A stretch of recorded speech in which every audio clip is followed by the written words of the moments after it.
Todos eles têm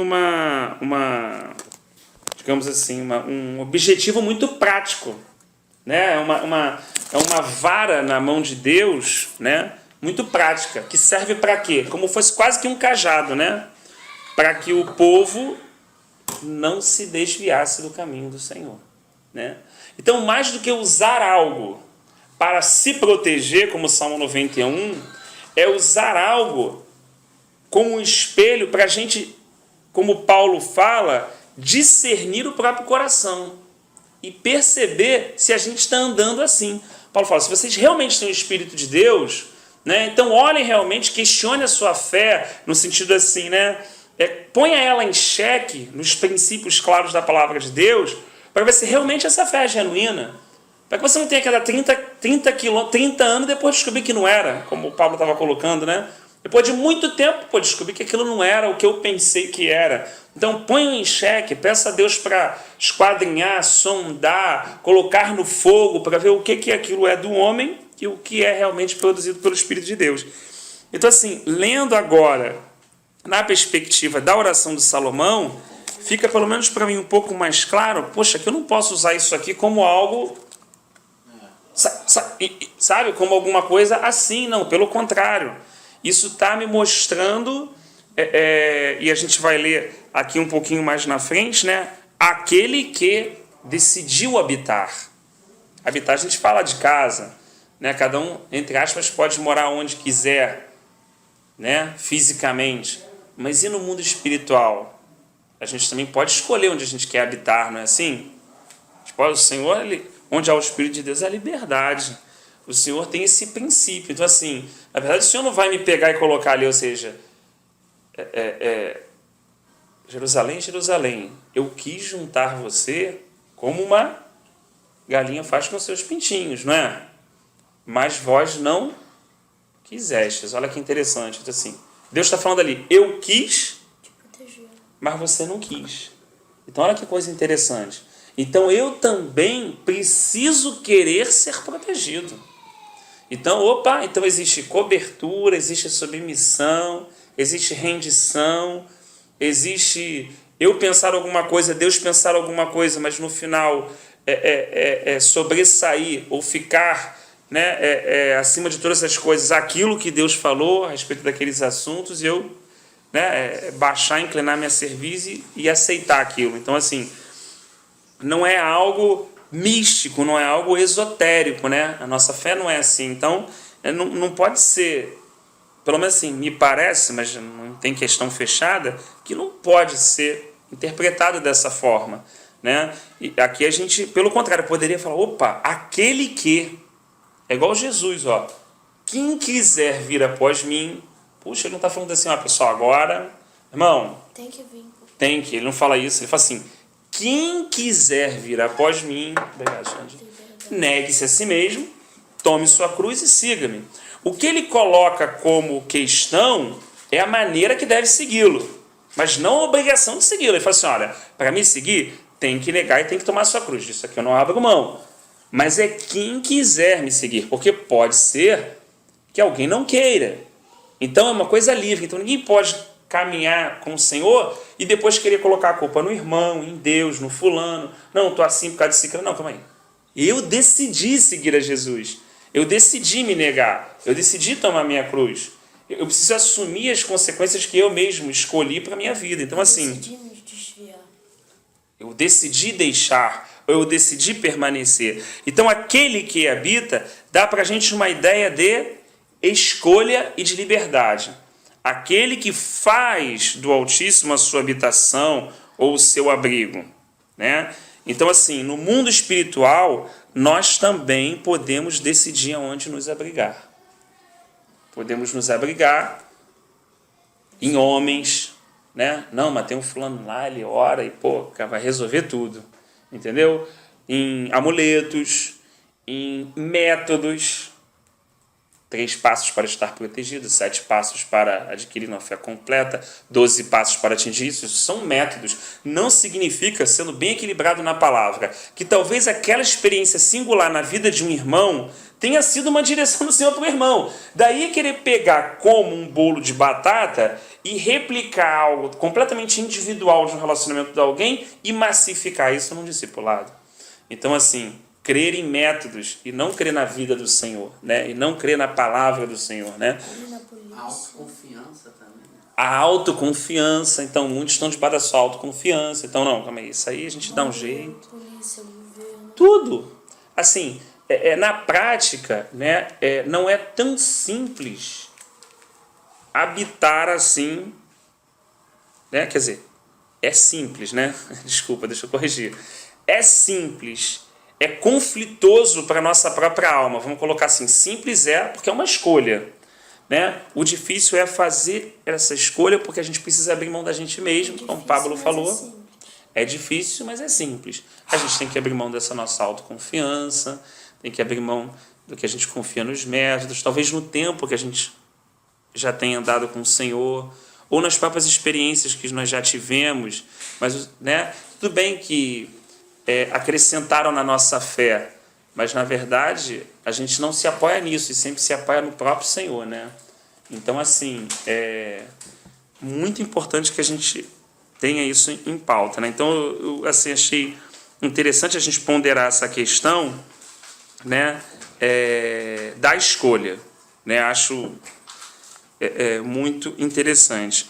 Em função disso, né? Em função disso, aí sim, existem versículos 3 e 4 que nos falam, né, de ser livre do laço do passarinheiro ou do laço do caçador, do veneno mortal, né, e da proteção das asas do Senhor e do seu refúgio, né?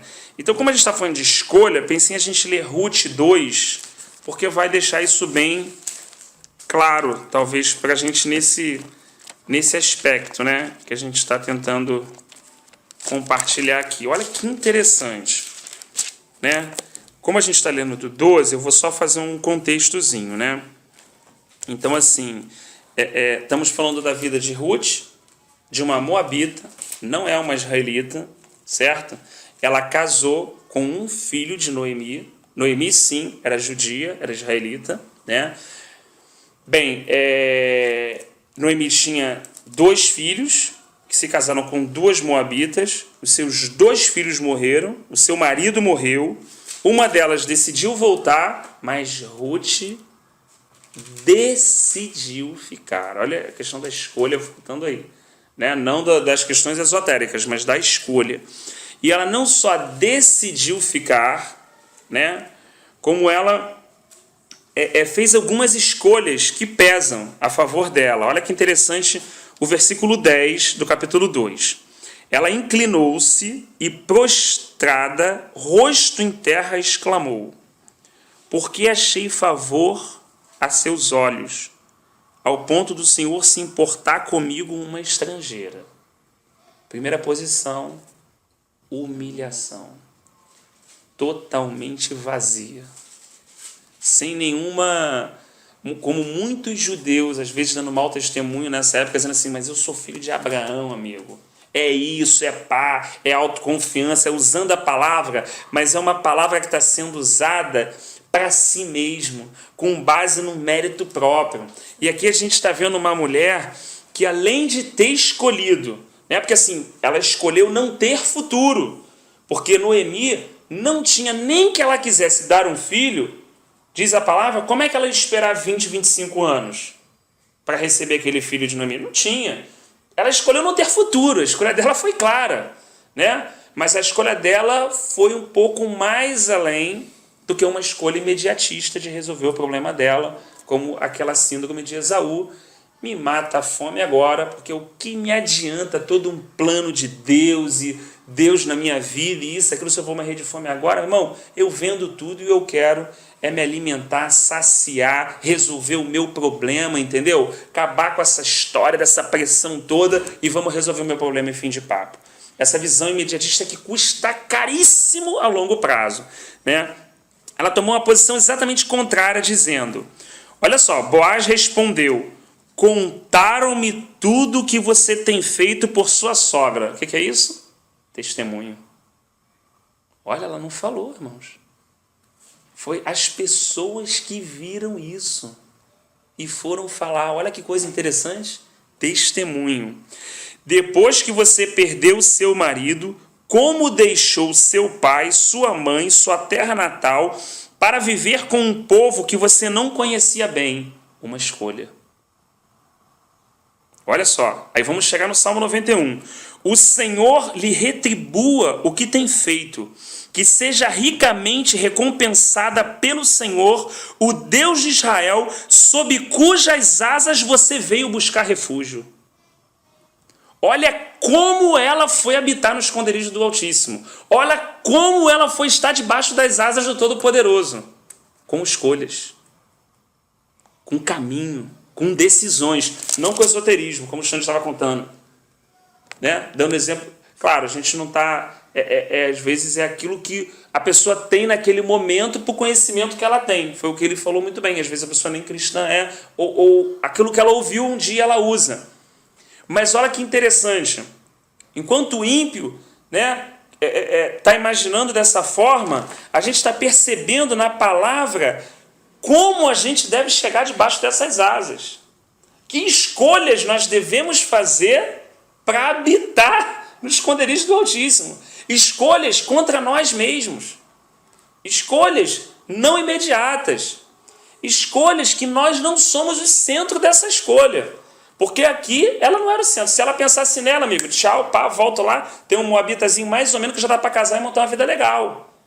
Pô, vou cuidar de uma mulher que não tem nem como me dar um filho e voltar para um povo que a própria mulher saiu de lá porque tinha fome e miséria. Ela podia especular tudo isso, que Deus é esse que deixou o povo com fome. Ela não olhou para essas questões assim. E disse ela, continue eu a ser bem acolhida, meu Senhor. O Senhor me deu ânimo e encorajou a sua serva, e eu sequer sou uma de suas servas. Olha só que tremenda a posição dela, né? Ainda assim ela poderia falar assim, opa, encontrei um lugarzinho aqui, né? Aquela situação, a gente está humilhado até que, aí vem uma paradinha, a gente sobe. Aqui a gente vê um permanecer nessa posição. Porque ela fala assim, poxa, que o Senhor permita que eu continue a ser bem acolhida, porque nenhuma das servas eu sou. Porque eu sou estrangeira. Ela continua numa posição de humilhação. Na hora da refeição, Boaz lhe disse, venha cá, pegue um pedaço de pão e molhe no vinagre. Quando ela se sentou junto aos ceifeiros, Boaz lhe ofereceu grandes tostados. Ela comeu até ficar satisfeita e sobrou. É o Salmo 91, purinho, que a gente está lendo lá. Só que de uma forma prática. Na segunda, na terça, quando ela se levantou para recolher espigas... Por amor, assim. Ela por amor. Foi espiritual. Pô, totalmente. Ela poderia lá na terra dela, lá em Moab, encontrar até refúgio físico que trouxesse mais satisfação para ela. Mas ali foi espiritual. O espiritual puro, amor. Mas olha... Dá mais valor às coisas espirituais do que as materiais. Olha que interessante. No versículo 9 diz isso, ó. Ele diz assim, ó. 14. No 14 assim, porque ele me ama, eu o resgatarei. Então está falando no Salmo 91 de amor, de propriedade. Porque ele me ama. Aquele que escolheu habitar. Aquele que escolheu descansar debaixo das minhas asas. Ele escolheu porque ele me ama, não porque ele tem interesse nas coisas que ele vai desfrutar, mas porque ele me ama, então eu resgatarei. Ele fala isso no versículo 14. Então não está falando de interesse, como o Xande falou, está falando de uma ligação de amor espiritual, algo que vai muito mais além. Olha que interessante. O Boaz chegou, ela não sabia. Boaz deu a seguinte ordem, ó, mesmo que ela recolha entre os feixes, não a repreendam. Ao contrário, quando estiverem colhendo, tirem para ela algumas espigas dos feixes e deixem-nas cair para que ela recolha e não a impeçam. Finge que caiu, mas joga ali 1, 2, 3, para que ela possa vir atrás colhendo. Essa mesma mulher, não sei se vocês já tiveram a oportunidade de ver as mãos de uma pessoa, de uma pré-adolescente de 13 anos, que colhe cana-de-açúcar na Bahia, na mão de obra escrava. Como as mulheres são. É um emprego desumano. colher cana-de-açúcar, a gente não imagina, é uma coisa assim fora do que a gente possa imaginar. Que pesada, né? É pesado demais. É uma coisa que acaba, você olha com a cara do povo local, você percebe. Irmãos, aqui a gente está vendo uma mulher catando espiga, trabalhando o dia todo. Nós não estamos falando de outra vez uma mulher que, oh Deus, o pão caindo, não. Estamos falando de alguém que fez uma escolha, levantou cedo. Tinha uma sogra que era idosa, ela precisava trabalhar, irmãos. Ela precisava cair dentro. E ela estava o dia todo colhendo espiga de milho. Não tinha INSS, não tinha plano, não tinha segurança, não tinha nada. Só que ela estava escolhendo, não tinha UPA, só que ela estava escolhendo um caminho excelente, que ela não conseguia perceber. Assim, não era pelo interesse do retorno. Era um caminho de amor que ela estava andando, mas assim, sem que se desse conta, o próprio Deus estava colocando no coração de Boaz e a espiga estava literalmente caindo para ela pegar. Caindo. E assim, fica, olha só que coisa interessante. No versículo mais assim, ó,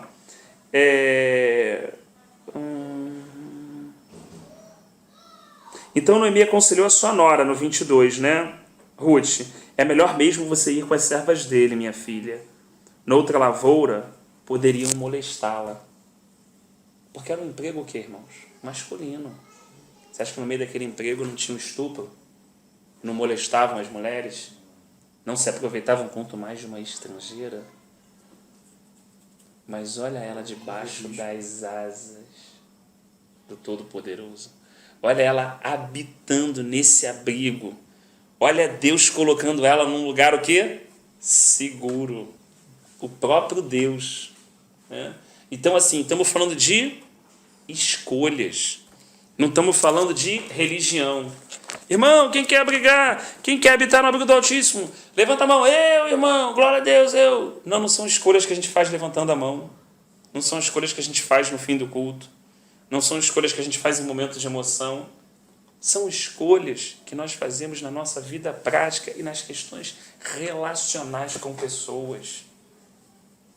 Aí, aqui está uma grande pérola por trás disso tudo, né? Porque a gente vai lembrar de Abraão, pô. 4 reis derrotaram 5, irmãos. Os 4 eram pedra, não eram moleza, não. E Abraão saiu com só 318 homens. Ele não saiu por glória, ele não saiu por dinheiro, porque quando foram dividir o despojo, Abraão falou assim, quero nada, parceiro, para você não dizerem, eu enriqueci Abraão. Pega só aí, ó, a parte dos homens que lutaram, né? Então, não foi por glória, não foi por dinheiro, ele lutou por vidas. Ele lutou por famílias. Ele saiu atrás da família de Ló. Então, olha que coisa interessante. Ele saiu atrás de pessoas, irmãos. Ele não saiu atrás de coisas. E depois dessa grande vitória, teve uma vitória maior, que foi o pão e o vinho. Quando ele voltou dessa vitória, qual foi a vitória? Quando o nego estava dividindo despojo de guerra, e rapaz, ganharam isso, ganharam o quê? Sabe o que Abraão estava fazendo? Sentando na mesa com Melquisedeque, cortando o pão e o vinho, irmão, e tomando com ele. Essa era a vitória, recebendo a bênção. Abraão, seja tu abençoado pelo Altíssimo, pelo Todo-Poderoso. Abraão estava naquela hora recebendo outras riquezas que aqueles homens que estavam disputando aquele despojo não entendiam. Então, quando um homem decide realmente, né, morrer para a terra e olhar para o céu, então Paulo fala assim, então continuem vivendo nessa linha em Colossenses, ou seja, continue com olhar permanentemente dessa forma, porque vai ter gente todo dia querendo catar despojo, e você esquece o despojo e senta na mesa comigo para ter comunhão comigo, porque é na comunhão, Rafa, que você tiver comigo, é na comunhão que cada um de nós tiver com o Senhor, é onde nós vamos receber as verdadeiras riquezas espirituais, porque a palavra não diz na nova aliança que nele, em Cristo, estão ocultos, o quê? Alguns? Todos os tesouros escondidos. Onde está o despojo? Onde está a vitória? Onde está o tesouro? Em Cristo.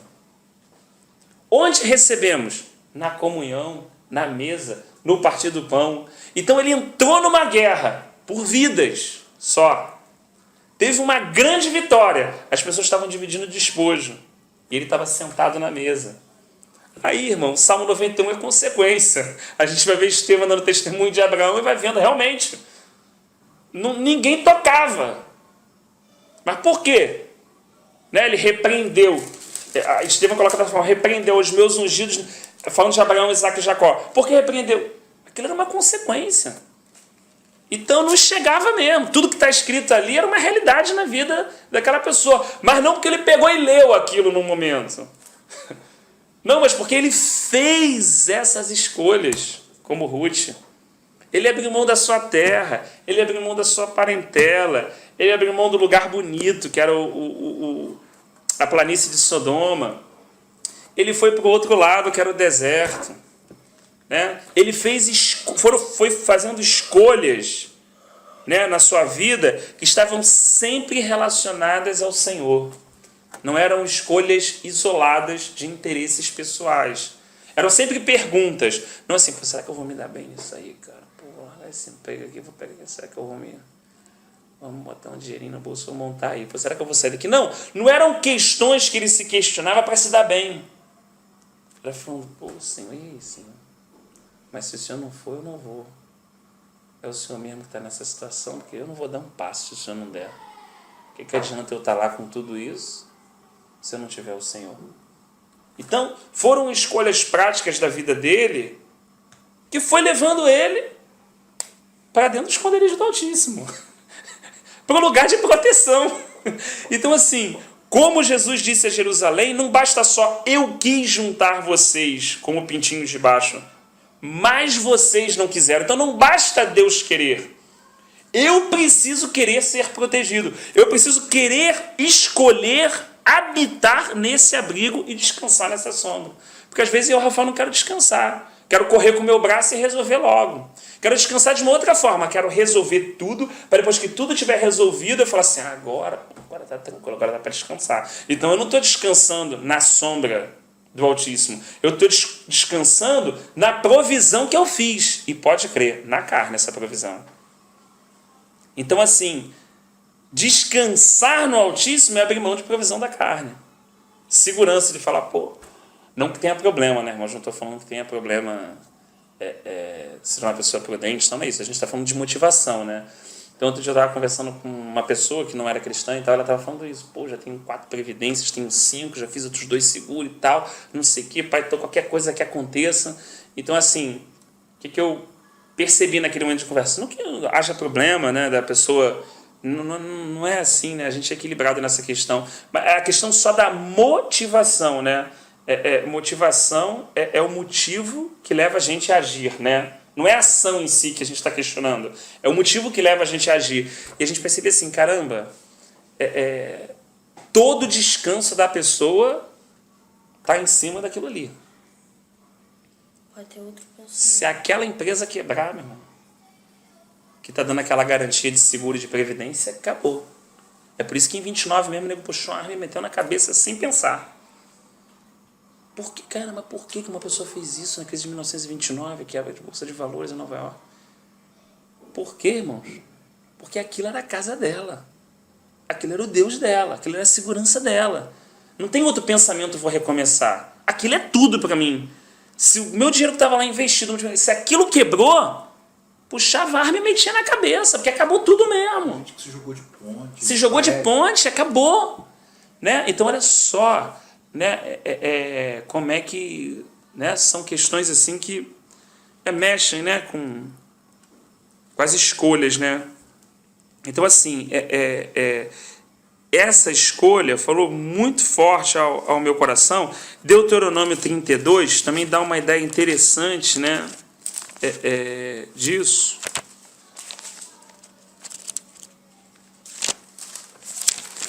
Deuteronômio 32, 10. Eu fiquei pensando nisso assim, eu mesmo me fiz vários questionamentos assim, né?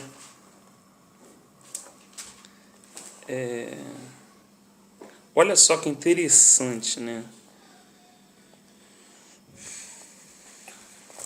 gente está falando de uma canção de Moisés, né? Sempre porque a gente lê as canções de Moisés, né? Lê 200 vezes, né? Porque o versículo 7, vou ler um pouquinho antes para a gente entender. Olha só a canção, né? A letra da canção. Lembrem-se dos dias do passado. Considerem as gerações há muito passadas.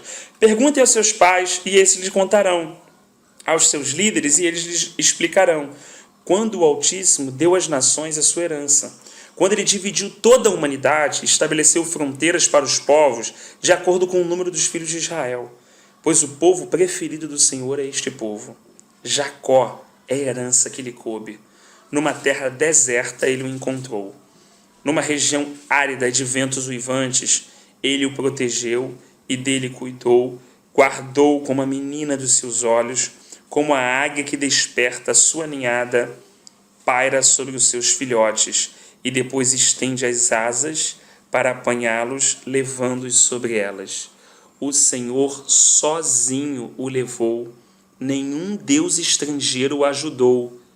Ele o fez cavalgar nos lugares altos da terra e o alimentou com o fruto dos campos. Ele o nutriu com mel tirado da rocha e com óleo extraído do penhasco pedregoso, com a coalhada e leite do gado e do rebanho, e com cordeiros e bodes cevados, com os melhores carneiros de Bazã, e com os mais excelentes sementes de trigo.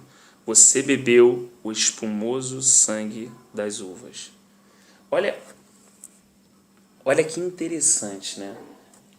Quando a gente lê normalmente um trecho desse, ou aquele trecho que é muito usado, né? Vocês vão para a terra que emana leite e mel, precisa de 2 homens para carregar um cacho de uva, né? O que fica normalmente em evidência? Caraca, meu irmão. Pô, cacho de uva a gente pega, sei lá, com uma mão hoje em dia, né? Talvez uma situação aí diferente, no máximo com as 2. Mas 2 homens para carregar um cacho de uva, qual o tamanho dessa uva? Qual o tamanho desse cacho? Né? Aí, pô, a gente fica assim, terra deleitosa, né? Aquilo impressiona, faz a gente questionar, né? E quando a gente lê esse trecho, a gente, muitas vezes, a pessoa acaba enfatizando o produto que aquela terra dá. Mas não que a terra é de Deus. E não o cuidado de Deus conduzindo o seu povo. Né? Então, voltando para o Salmo 91, né? Mais do que promessas incutidas em alguns versículos, né?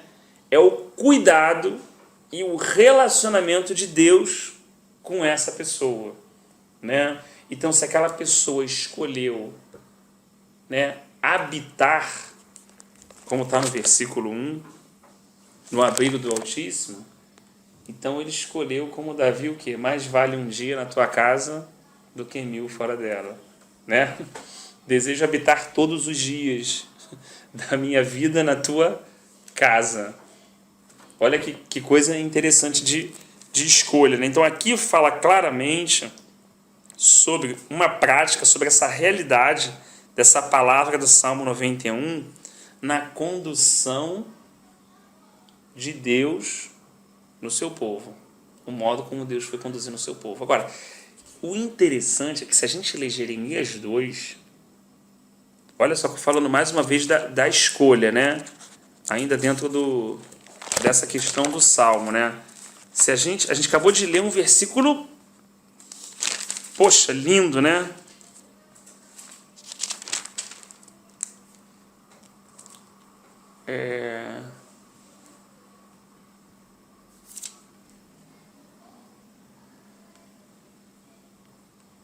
Olha só, Jeremias 2, versículo 7, irmãos. Mesmo link, tá? Eu trouxe vocês a uma terra fértil, para que comessem dos seus frutos e dos seus bons produtos. Entretanto, vocês contaminaram a minha terra e tornaram a minha herança repugnante. Meu Deus, olha que interessante, então. Então, na verdade, a terra era boa e deleitosa, mas quem contaminou a terra foi o povo de Deus. Não foi o estrangeiro, foi o de Deus. Não foi o gigante lá, o cicrano, não sei quem, uma circunstância, não. Então, olha, voltando para o Salmo 91, olha de novo a questão da escolha.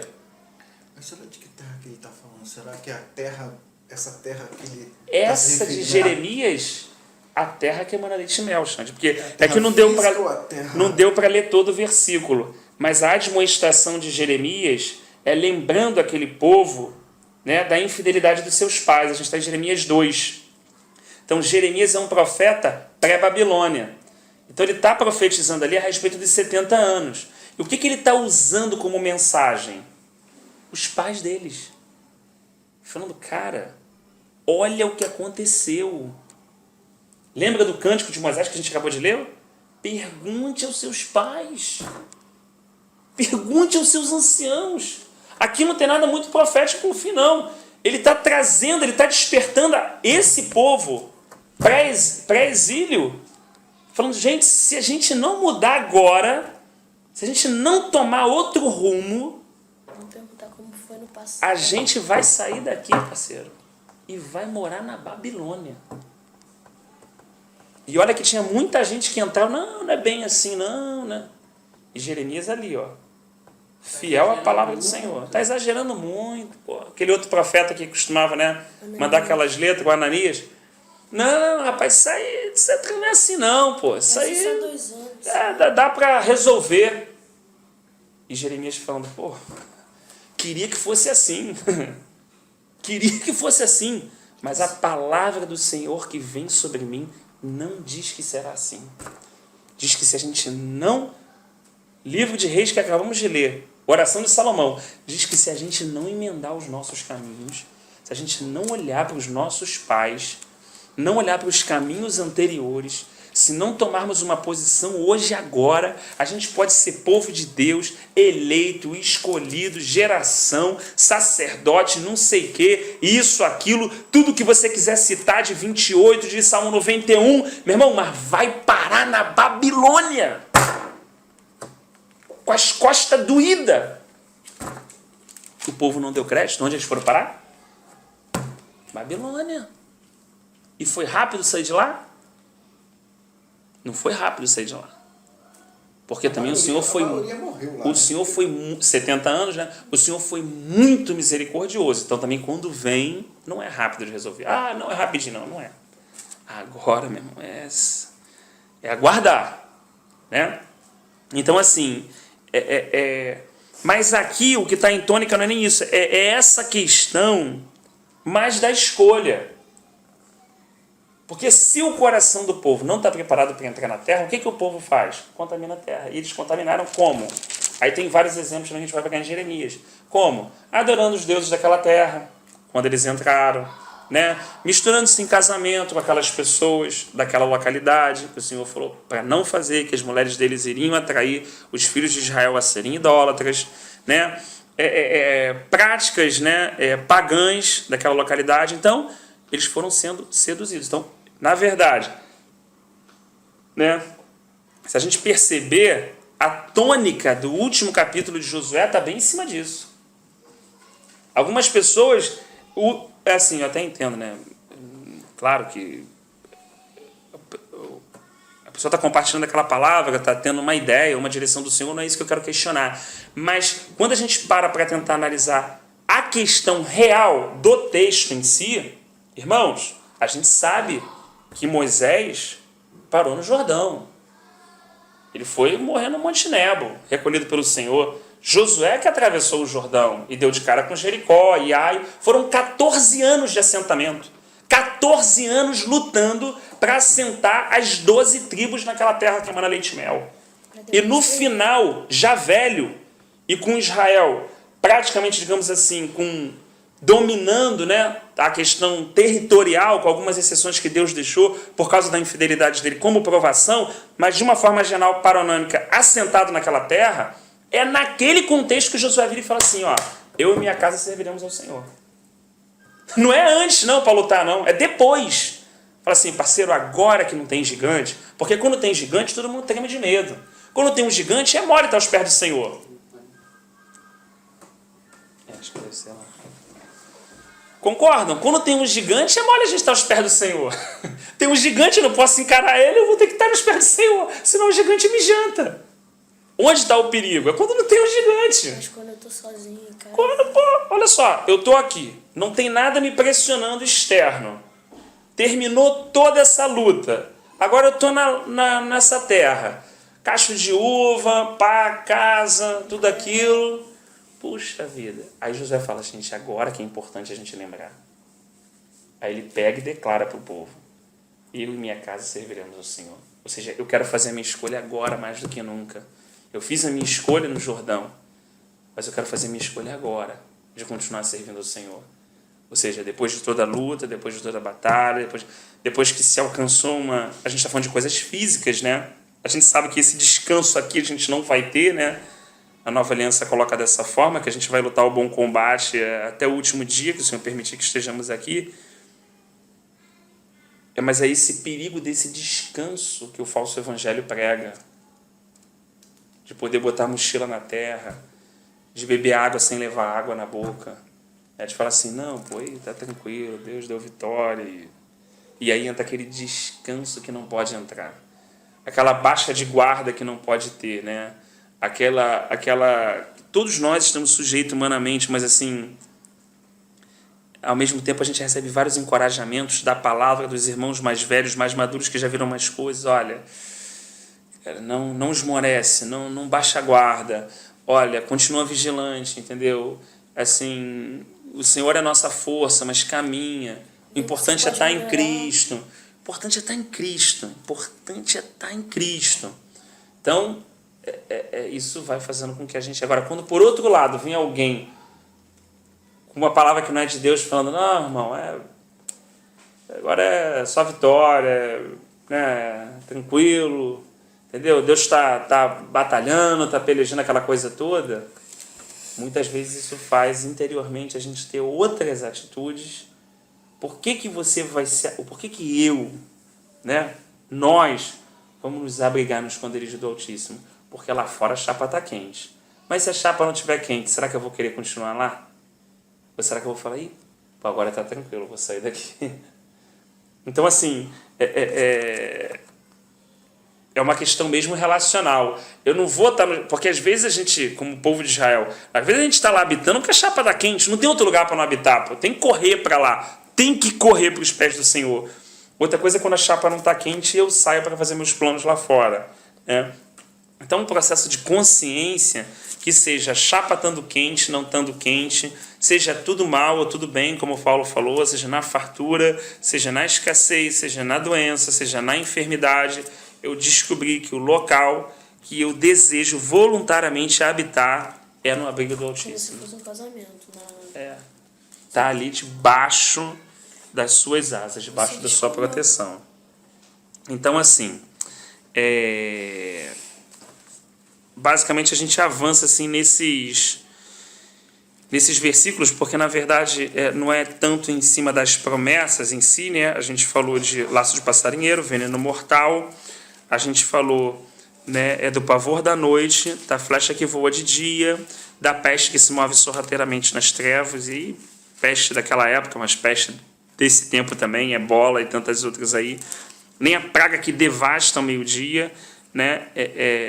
Então ele vem colocando tudo isso, e no versículo 9 ele diz assim: se você fizer do Altíssimo seu abrigo, é condicional, se você fizer do Altíssimo seu abrigo. Não adianta não fazer o abrigo e depois querer recorrer a essas palavras escritas aqui, porque de nada adiantará, né? Então, assim, está falando de escolha, de liberdade de escolha e de motivação, né, de escolha também. Né? Então, assim, nenhum mal os atingirá, desgraça nenhuma chegará à sua tenda. Né? E ele vem colocando... E engraçado, né? O 11 é até usado pelo próprio Satanás para o Senhor. Né? Pô, se joga daí, rapaz. No deserto, né? Quando foi tentado 3 vezes. Ele vai dar ordem aos teus anjos, os anjos dele para... Aí o que Jesus fala para ele assim? Mas também está escrito: não tentarás o Senhor teu Deus. Então olha que interessante, né? Esse próprio Salmo é usado por Satanás para tentar o Filho de Deus. E por você acha, vamos pensar assim, né, irmão? Eu estou pensando assim, pensando. Se, né, eu ia falar uma coisa aqui, mas falar assim, vamos nos colocar no lugar do diabo, mas não é nesse sentido não, né? No sentido assim de pensar, se você tem 3 escolhas para derrubar alguém que é muito poderoso, você vai escolher 3 armas fracas ou as 3 mais fortes que você tem? As mais fortes. Para uma pessoa simples, e dá uma arma simples.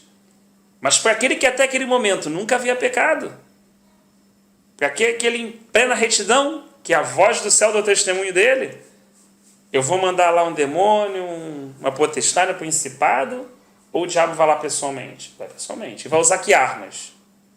As maiores. E ele está usando essa própria palavra do Salmo 91. Jesus não caiu, irmão. Mas muita gente do povo de Deus, sim.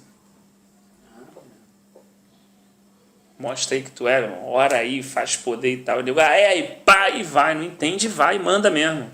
O pior é que tu não acha que é Deus que está fazendo. Mas não acha que é Deus que está fazendo.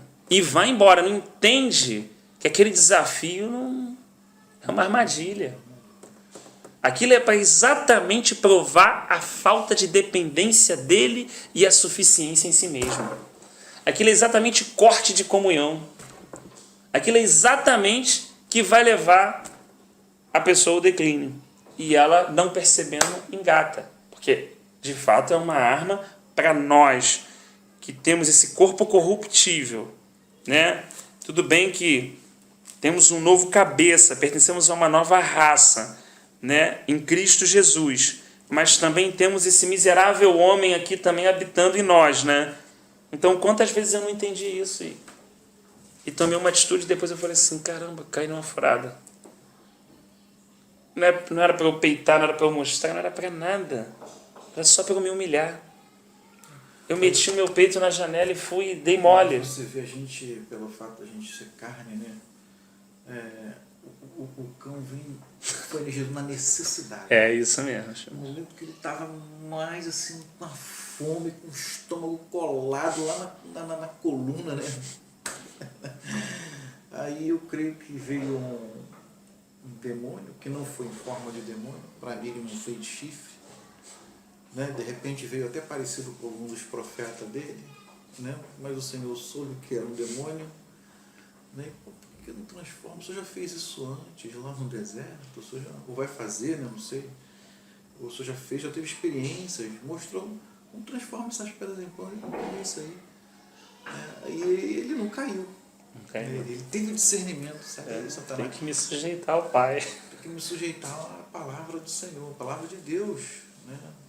Mas assim, a necessidade, cara, uma necessidade, quando a lágrima está escorrendo, quando você puxa a vida. Entendo perfeitamente. É o Esaú que a gente estava falando, né? Cara, o estômago colado, amigo. O cara falou assim, manda essa lentilha pra dentro aí. Esse prato nunca foi tão gostoso. Isso não é uma graça do Senhor, isso não é um poder de Deus dentro de você, para você apontar pro diabo com aquela autoridade. É graça. Né? E falar, sai daqui, poxa, olha, eu disse tudo, é graça, Xande.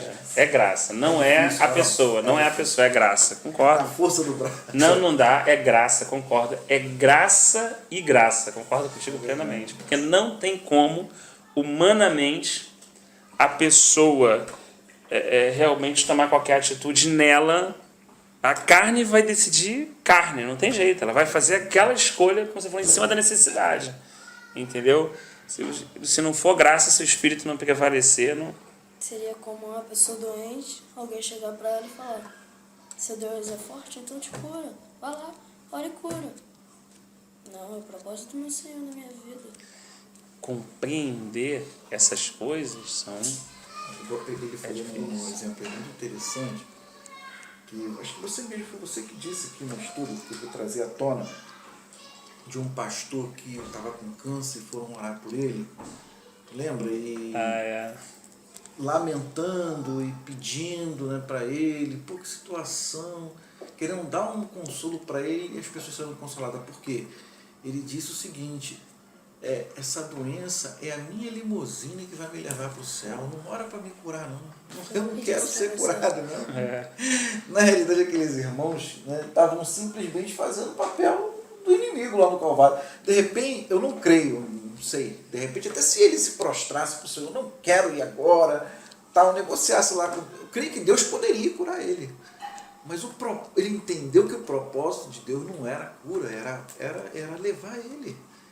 Né? E ele, num momento de necessidade, ele decidiu ir com o Senhor. Né? E morreu. A vitória dele foi morrer no Senhor. Esse irmão, ele até para falar, ele tinha que usar um aparelho, porque ele respirava, saía para poder falar, depois de um tempo tinha que respirar de novo, senão não dava mais para falar.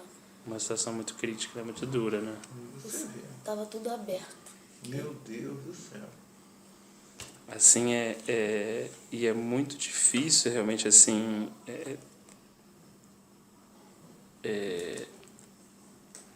O 14... Ter graça para entender o 14, eu acho que é uma grande... não sei se é a resposta, mas é um grande ponto, né? Porque ele me ama. Acho aí que está a questão, né? É onde está o meu amor? Por quem está o meu amor? Isso é uma coisa que é igual você acorda, você tem fome, você come, você...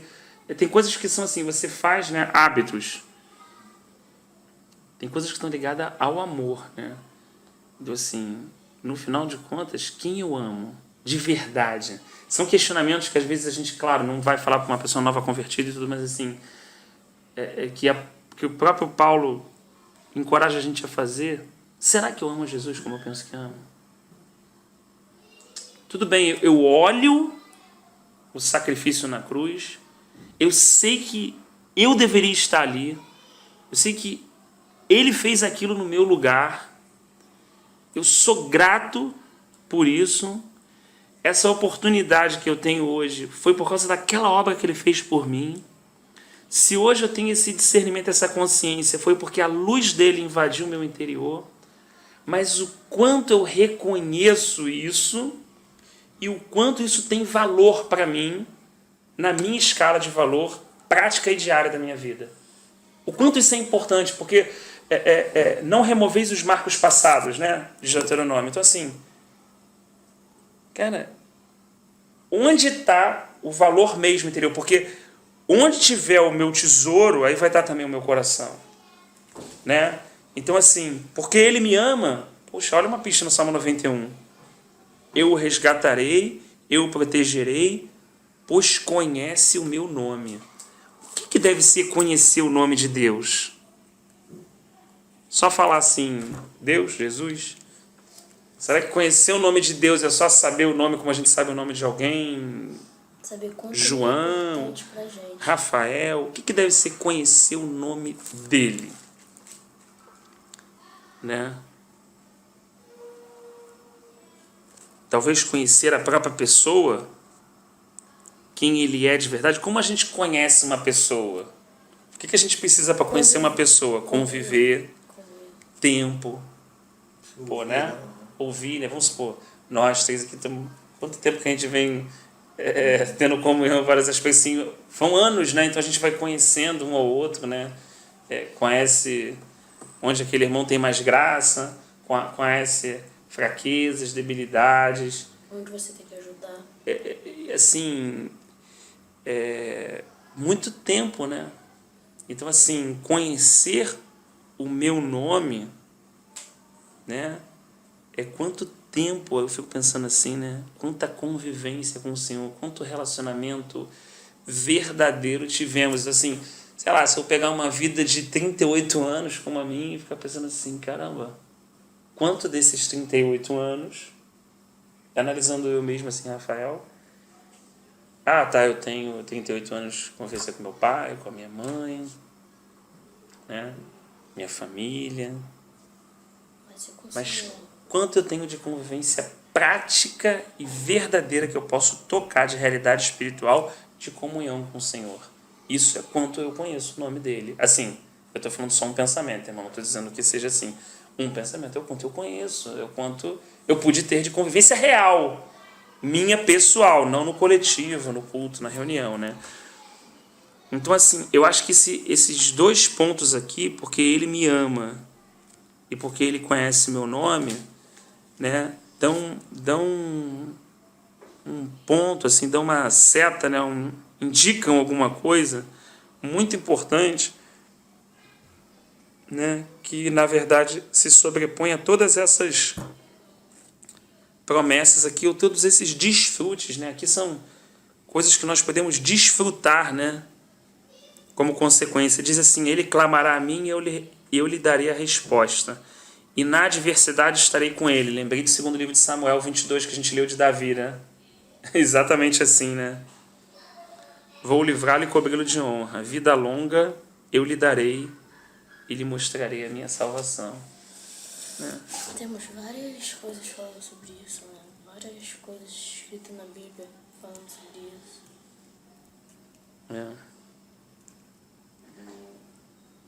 Me chama muita atenção essa questão do esconderijo também, né? Aqui na primeira. Porque o esconderijo, ele é algo que não é aparente, né? Opa, que coisa importante. O esconderijo, ele não é algo visível, por isso que é um esconderijo. Né? Não é uma porta que você vê com facilidade. Então, para você ir ao esconderijo do Altíssimo, por isso que o salmista aí quis falar um esconderijo. É um lugar escondido, que não é qualquer um que vai acessar esse lugar. E ele tem que deixar. Você lembra que o Senhor, ele tinha a multidão, ele tinha os 12 e tinha aqueles que eram mais próximos ainda dele, né? Então, esse esconderijo, ele fala de algo que é uma vida intensa, de um relacionamento intenso. De muita propriedade se falar dessa questão de muitas pessoas usar esse salmo para manipular uma vida muito forte. O que o salmista quer conduzir alguém a ser inabalável, a 10 mil cairão ao teu lado, mil à tua direita, 10 mil ao teu lado, e você não vai ser acendido. Você pegar esses textos isolados, dá uma ideia de alguém que é super poderoso. Né? Diante do Senhor não existe. O Senhor não tem nenhum servo super poderoso. Essa ideia desse esconderijo é um lugar onde é esse princípio mesmo que ela fala, questão de humilhação, sabe? Uma questão de vida de comunhão intensa. Ela te leva a essa realidade. Não tem como você, sabe, se esconder, né? Se você não se sentir perseguido, vamos dizer assim. Então o servo de Deus, ele é constantemente perseguido. Por exemplo, que você falou de Josué. Josué, quando ele viu, ele já tinha entrado na terra, já estava tudo estabelecido, mas ele fez lá, ó. Ele sentiu, ele sabia que a perseguição não iria acabar nunca. A nossa perseguição nunca vai acabar. Vamos ser perseguidos o tempo todo, até a consumação dos séculos. Não tem jeito. Porque é uma guerra que foi travada na eternidade entre Satanás e seus anjos e o Senhor.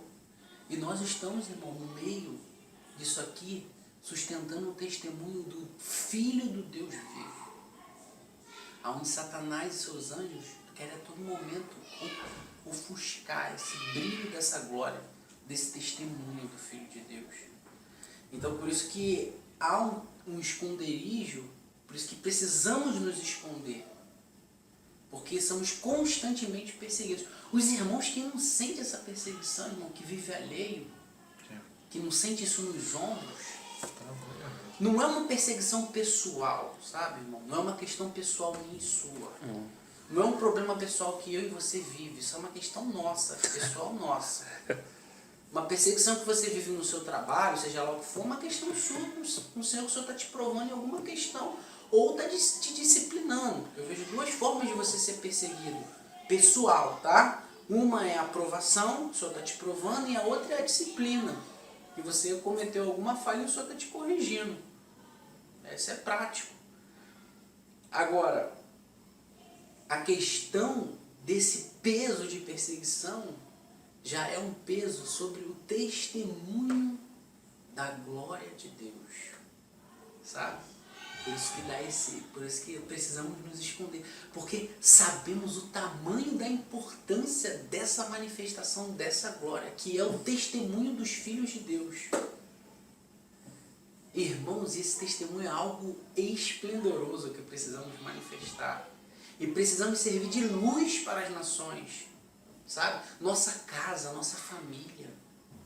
É muito mais, irmão, do que você e eu ficar preocupado se vai fechar a conta no final do mês ou se não vai. Não precisa preocupação, irmão. Um filho de Deus que conhece o intuito do coração do Senhor jamais deve ter isso, sabe? Não que devemos ser imprudentes, como o Rafa falou. Não, vamos ser prudentes, mas isso não é algo que nos envolve no nosso coração. Será que Pedro, quando abandonou tudo, largou, será que ele sabia se... Queria saber se... Irmão, ele sabia que o Senhor ia suprir tudo. Ele supre. Não tem como ele suprir. Isso tem que ser algo que deve deixar os nossos corações. Saber se vai ser pago, o que nós temos que comprar, o que temos que fazer. Isso não pode ser mais o que ocupa os nossos corações. Um servo de Deus, para habitar no esconderijo do Altíssimo, ele tem que estar envolvido com as coisas, sabe, do Altíssimo. Porque o que vai pressionar ele para esse esconderijo, irmão, como realidade, não são as questões pessoais dele, mas são as questões da casa. Entende? São as questões da casa do Senhor. Por isso que o Senhor nos chama, irmãos, para uma mútua cooperação. Como Paulo diz lá em Colossenses, que nós devemos nos ajudar, nos aconselhar mutuamente, nos fortalecer mutuamente. Por isso que essa questão da comunhão, do corpo, sabe, de sermos fortalecidos no Senhor, irmão. Porque é uma grande guerra e batalha travada nos céus, irmãos, para limitar o testemunho dos filhos de Deus. Porque Satanás sabe, irmãos, que se os filhos de Deus, sabe, estiverem envolvidos com a obra da sua casa, ele sabe que os dias dele estão se findando. É verdade. Então ele quer, irmão, quanto mais ele puder ter tempo para distanciar isso e tragar mais vidas. Então o que deve nos preocupar, irmão, sabe o que é? É que quanto mais a gente se preocupa com a nossa vida, mais vidas estão se perdendo. Sabe? Mais vida. Por isso que Paulo fala assim, que em nós opere o quê? A morte. Para que em vós o quê? Opere a vida. Mas se nós estamos operando a vida, está morrendo um monte de gente. Isso é claro. Isso é uma sentença, irmão. Isso é uma sentença. O evangelho não é brincadeira, sabe, irmãos? Por isso que o esconderijo é algo muito precioso do Senhor, mas não é para nós nos escondermos dos nossos problemas. O esconderijo, esse esconderijo, irmãos, é para nos esconder dessa perseguição que não vai ter fim. Sabe? É muito bom usarmos esse esconderijo para a gente se esconder do nosso problema. Está dando errado isso, está sendo perseguido naquilo. Sim, mas o salmista aqui, ele está falando de algo, de uma batalha de um testemunho de um povo. Sabe? De um testemunho de um povo, de uma nação. Então a pressão é muito grande, irmão. A pressão não é pequena, é muito grande. Por isso que precisamos sentir o que é o desejo corporativo desse, sabe? Para que aí sim, irmão, a gente vai se esconder, porque aí vai acontecer o que for. Você vai habitar naquele esconderijo. Porque você tem um sentimento, como o Rafael falou, a preocupação por vidas. Foi o que levou Abraão. Não foi o que levou Abraão, não foi por preocupação por vidas. Sabe por que ele não se interessou por aquele dinheiro lá da sobra da guerra? Por causa que ele não estava preocupado com o dinheiro. Ele não estava preocupado com a vida dele. Se você for ver os grandes homens de Deus da história, eles nunca foram preocupados com as suas próprias vidas. Se preocupando com o que eles tinham, se a conta dele ia fechar, ou se ele ia ter uma recompensa financeira por qualquer situação. Isso nunca foi o coração. O coração dos grandes homens de Deus, irmão, foi por causa de perder as vidas. A gente falou semana retrasada de Moisés, não foi? Moisés diante do Senhor, clamando ao Senhor, para que mais vidas não se perdessem. Então, irmão, quando a gente se preocupa com as nossas vidas, quanto mais nos preocupamos com ela, mais vidas são perdidas. Essa é a conta, irmão, não tem outra conta. Então a gente fica emaranhado com a nossa vida, mas que minha vida não vai, eu preciso dar um jeito na minha vida. Irmão, eu preciso resolver a equação, eu preciso fazer e tal. E vidas, irmãos, estão sendo degustadas por Satanás, sabe? E nós, como o Rafael leu lá em Jeremias 2, né?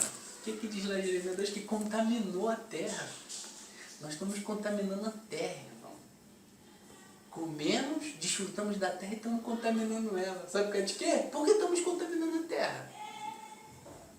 Porque estamos ensinando até para os nossos filhos que nós devemos nos preocupar com a nossa vida. Não com a vida do próximo.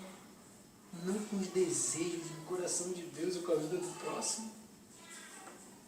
Nossos filhos estão sendo educados nisso. Ou não estão? A gente está passando isso para eles. Estamos contaminando a terra. Então, assim, esse esconderijo é algo que eu vejo que para a gente está assim, a humilhação, a expiação. Mas, irmão, para a gente entrar dentro desse esconderijo, sabe? Porque para você entrar, é porque a pressão que te faz entrar dentro desse esconderijo verdadeiramente é a pressão do peso, sabe? Do peso que está por detrás. Porque quando você vê o peso que está por detrás e você vê a realidade, você quer se esconder na hora. Não tem outro caminho para você. Enquanto é nossos problemas, a gente não vai se esconder, irmão. Não vamos nos esconder. Porque os nossos problemas a gente tem como resolver. A gente tá daqui, dali. Mas e quando são os problemas de Deus? O problema da obra, do que Satanás está fazendo na face da terra. Aí você vai ter que se esconder no Senhor. Porque quando o Senhor começa a abrir para você, você a vê, vem aquele peso.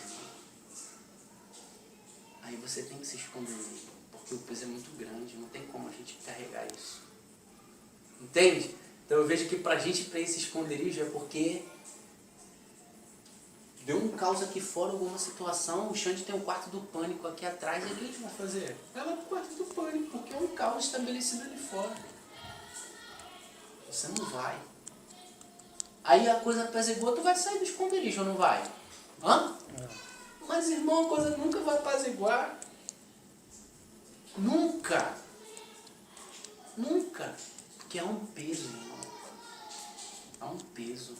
Só os irmãos que conseguem ver isso sabem o peso que há, o peso do testemunho, de sustentar o testemunho da glória do Senhor. Há um peso de responsabilidade, sabe, irmão? Não é uma questão de brincadeirinha, de você ir para lá ou ir para cá, ou eu ir para aqui, ou deixar de ir para ali, ou vou para ali, ou porque o irmão fez isso, aquele fez aquilo. Não é uma questão de briga interna ou externa, não é uma questão disso, irmão. São questões da casa de Deus, do testemunho, sabe? Então, eu vejo esse esconderijo, sabe, Rafa? Eu vejo essa... Quando uma vez, certa vez o Senhor me deu a oportunidade de ler esse texto, eu pude ver isso, naquela situação que eu estava, eu li logo esse texto, né, o irmão falou, aí eu, todo mundo, né, mas eu falei, porque a gente sentiu um peso, sabe, uma questão assim, você lê e eu pude ver que não são os meus problemas, sabe, não são os meus problemas, como você falou que alguém usa como amuleto, como não sei o que, para expulsar, rapaz, isso aqui é muito profundo, né, isso aqui é rico demais. Se esconderijo aqui é uma pressão, irmão, para você e para ele. Você não tem como você ir, porque eu quero ir, vou brincar aqui de pique-esconde aqui. Agora quem vai contar de 1 a 10? O Xande. Aí você vai lá e se esconde. Não é isso. Se esconderijo aqui, irmão, o negócio está comendo solto ali fora, você tem que se esconder. A gente sabe. A gente sabe do corpo comendo lá fora, né? A gente está aqui, está guardado, irmão. Graças a Deus pela misericórdia do Senhor. Agora, quantas pessoas agora nessa hora, irmão, estão sendo perturbadas por Satanás, está sendo atordoada. Satanás está quase aceitando sua vida. Sabe? Pessoas que estão, sabe, numa situação, irmão. Olha, a gente, os irmãos foram agora há pouco tempo fazer uma rave, domingo, sábado agora passado. Aí, o Silas bateu na porta de uma irmã não era irmã. Falou assim, o senhor mandou para bater aqui na porta. Rapaz, a mulher ajoelhava e chorava. A mulher ajoelhava e chorava. O Senhor, Deus falava comigo que Ele ia me enviar. A mulher estava a ponto de se matar, cara. A ponto de acabar com a vida dela. Sabe? Agora, sábado, lá em Santa Cruz. Uma mulher que não oraram, a mulher caiu chorando. Então, quanto mais a gente, irmão, vejo, quanto mais a gente se preocupa com a nossa vida, Satanás está tirando muita vida de gente aí, sabe? Então, essa questão de Jeremias, assim, fala muito comigo também, sabe? Essa questão de contaminar a terra. Porque, na verdade, a gente vai ver que Jerusalém foi sitiada e perdeu toda aquela questão, os irmãos foram expulsos, porque o povo só quis conter aquele testemunho para si. Então o Senhor teve que espalhar a turma, porque quis conter toda aquela riqueza de Atos 2, 42, 43, ali aquela, né, parece isso, quando der aquela descida, opa, então vamos manter aqui com a gente aqui que o negócio tá bom. A gente não pode, irmão, ser egoísta e eu vejo que a gente só vai para esse esconderijo quando a gente tem essa visão, sabe, dessa amplitude de não só uma questão pessoal ou só da nossa casa, sabe, da minha casa, da casa do Alexandre, da sua, mas quando a gente tem essa concepção de saber que é um testemunho, sabe, um testemunho corporativo, um testemunho amplo, aonde há essa dispensação. Então, quando a gente deixa de se preocupar somente com uma questão minha ou sua, do meu serviço, do seu serviço, e passamos a pensar como um organismo, como um corpo, aí a gente começa a sentir a esfera onde Satanás ataca. Aí você começa assim, a gente começa a sentir o peso. Não tem outro caminho pra gente ir. Você vai fazer o quê? Você vai recuar? Não tem como. Você não tem como recuar. Você vai ter que fazer o quê? Você vai ter que ter a experiência para se esconder. Viver escondido. Tem como. Aí você vai viver escondido. Porque o que você está mexendo é só com nego de canhão e fuzil, meu querido. Aí você vai se esconder ali, ó. Porque não tem como. O negócio é só bomba, filho. Vem só chapa quente, tudo. Porra. E quando tu acorda que tu não tem o que se sustentar, Satanás tira tudo para você se segurar. Você não tem nada para se segurar. Você pensava aquele irmão ali, não, poxa, tá tranquilo, qualquer coisa eu vou recorrer naquele irmão ali. Mas aí tu vai ver o irmão também tá destruído. Também tá destruído assim, no aspecto... Entendi. Não destruído no todo, mas está abatido. O que você esperava buscar, essa não vai ser a porta. A gente já passou por isso, né? Acho que um pouco de tempo aí a gente já... É importante também, né, dos irmãos mais antigos passar isso para os mais novos, né, porque Que se eu aprender. Você não necessita passar por coisas, algumas inevitáveis, mas muitas podem ser evitadas, né, quando a gente ouve o conselho dos anciãos e essa postura, né, o cara que se esconde, né, a pessoa que se humilha, que reconhece que precisa de um abrigo, seja uma proteção diferente do cara que mexe o peito e fala, parceiro, com Deus é a maioria e caiu pra dentro, né? E aí, ainda que tenha um êxito ali, né? Digamos assim, naquela circunstância, né? Mas na vida cristã Agora, eu se vejo perde que não muito. tem como a gente se esconder, sabe? Assim, a gente pode até se esconder num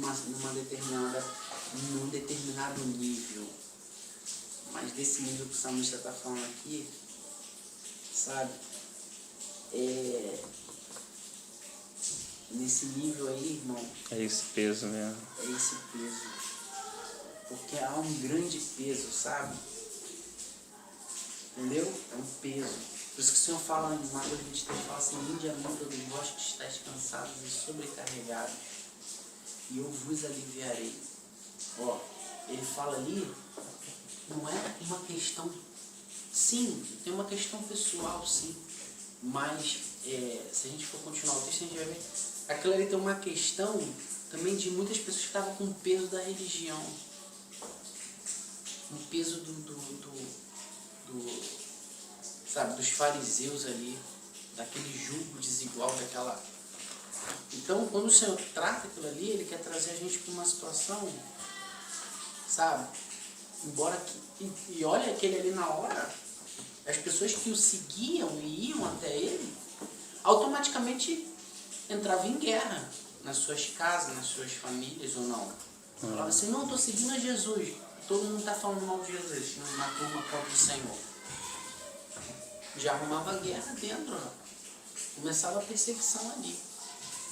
Então, assim, isso que a gente precisa abrir mão mesmo, sabe? Da nossa vida, das nossas preocupações. É verdade. Senão a gente vai ficando assim, sabe, irmão? Lado, sabe? Não tem como. Vai chegar